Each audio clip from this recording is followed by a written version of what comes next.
In this video, we are going to see a very interesting feature in Microsoft Outlook, and that is using the calendar feature for appointments and meeting management.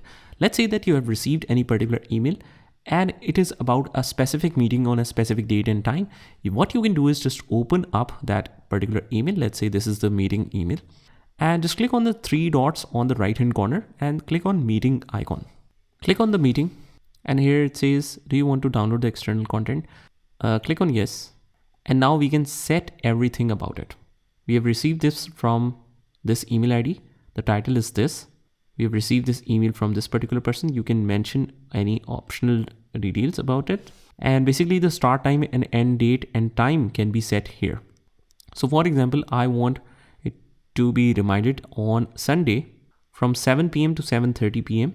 You can make that recurring if you want to remind about this particular offer, let's say every single month. Let's say this is a discount offer that we want to avail every single month. You can make that recurring as well. So it works as an alarm. And after that, you can simply click on send. Do you want to send this without a location? Yes, you can send anyway. But if you want to mention the location, you can mention it here. And that's it. Similarly, let's say that you want to remind about a particular email on a particular time or date. What you can do is just hold that particular email and go to this calendar option right here. Once you do that, it will again open up this function, same as meeting. You can just save and close. You don't need to send it. The only change is this. You can set the time period, you can set the location and everything else, and click on save and close. And after that, if we head over to the calendar, we can see that this offer or this all details are booked here on 29th or 30th. We have seen two examples. So as soon as we click on that or double click on that, we get all the options. So let's say that if you want to make any changes, click on that, click on cancel meeting or whatever you want to do. You can add or remove attendees as well, so that they will be notified about that particular meeting or that particular offer.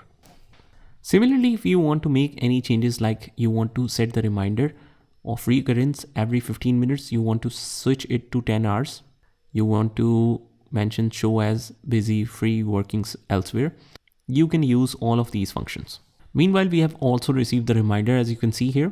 So reminder will be received like that. You can do that 5 minutes before start. You can snooze that. You can dismiss current reminders, like we do it in the normal calendar.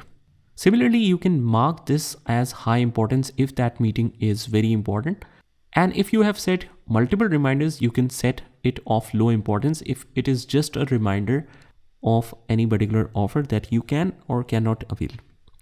You can also copy to my calendar. If you, let's say, scheduled a meeting, but you haven't copied it, you can copy to the calendar, accept the meeting, click OK, and it will be copied right away.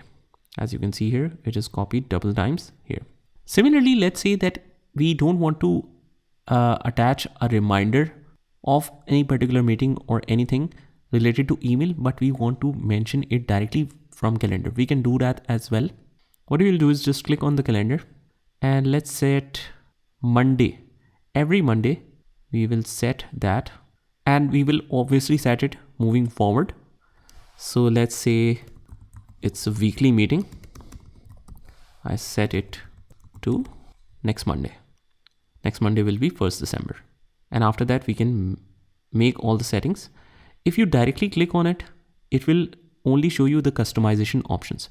But if you, let's say, want to configure it further, what you can do is just click on this ribbon and just double click on it. Then you head over to the details.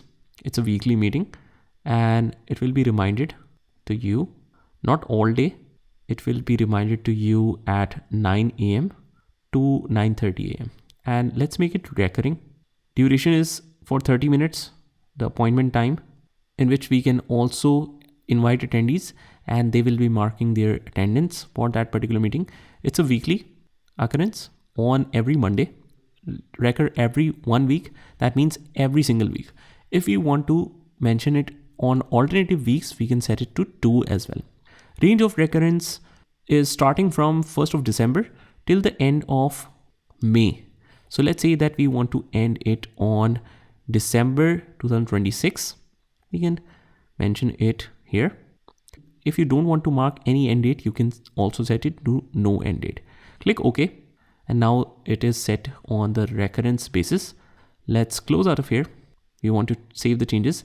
And as you can see that if we head over to the calendar, we can see that every single week is about the reminder for the weekly meeting. So see how quickly you can not only manage your emails, but also mention or manage your to-do task or your meetings on the same application. And that is the power of it. You don't need multiple applications or multiple softwares to manage that all. Now let's say that we want to make any changes. Obviously we have set multiple weekly meetings and it's not possible that we change that individually for every single meeting. What you can do is just right click and edit that. We can just double click on it. It will automatically ask you that do you want to make that a recurring change for the entire series or just this one. So let's say the next meeting is only on 10 a.m. because the manager will be late, but otherwise all the other meetings will be held at 9 a.m. in the morning on Monday. So if it is that, you can just change this one. But otherwise, let's say that if you want to change the time altogether, just click on the entire series, click OK. And from here, we can set it to edit the recurrence. And let's set it to 10 to 11. It will be a 1 hour meeting and it will be held till 31st of December 2026. All of these settings are intact. Click OK. And let's save and close. Now you will notice that all of the weekly meetings time are scheduled automatically. So basically this is the method of rescheduling a meeting on your calendar. Similarly, if we want to send invitation for all of these meetings to your attendees, we can do that easily here. What we can do is just select any particular meeting. Let's say this one. And I want to invite attendees to the series. That means every single week. Click on that. Who will be required? We can mention all of that emails with us in our staff. You can also select it from the address book, which we will explore later on how we can manage that, how we can manage check names. But otherwise, whoever is required on the meeting, let's say I'll just mention the same email of mine. You can mention any of the same email that you have already configured on Outlook just to check. Similarly, like I said, you can mention unlimited emails here, or you can check the names or address book. You can easily select it from there about your staff. Click on send, send anyway, and they will receive a meeting invitation. If we head over to the inbox, click on send and receive folders. Now it is important that the other person should have Outlook in order to receive the meeting invitation. Otherwise they will not receive the invitation. But the invitation that I have sent is for 1st of December. So they will receive it on that particular date. I have refreshed that, but I haven't received that notification. But let's say that I want to send an individual invite. Let's say this is the email meeting. Click yes. And who will be required to attend the meeting? I will be required. On Saturday, I'll just mention the current date and between 6:30 to 7:30 so that I can receive that notification. And not recurring, this is just to check. Click on send. Click on send anyway. We haven't set the location. But let's say that we received the meeting invitation or not. Yes, we did. This is the meeting invitation. What we can do is just click on the inbox. Let's suppose that this is the way that your staff will receive the notifications about the meetings or any important updates, provided they have the Outlook configured. We have received both of the weekly meetings notification and this one as well. So that means that even though if it is held on a later date, let's say 1st of December, let's see this one. Weekly meeting occurs every Monday effective from 1st of December. So I've received the notification of that as well. But since I have sent it to myself, no response required is shown at the right end. But otherwise, if it is sent to your staff, they will have accept or don't accept kind of icon, which they click and they will mention their responses that you can receive. So that is a very effective way of communicating everyday updates about your regular meetings, any kind of updates to your staff, and receive the feedback from them as well. So just try this by yourself, and I will see you in the next one.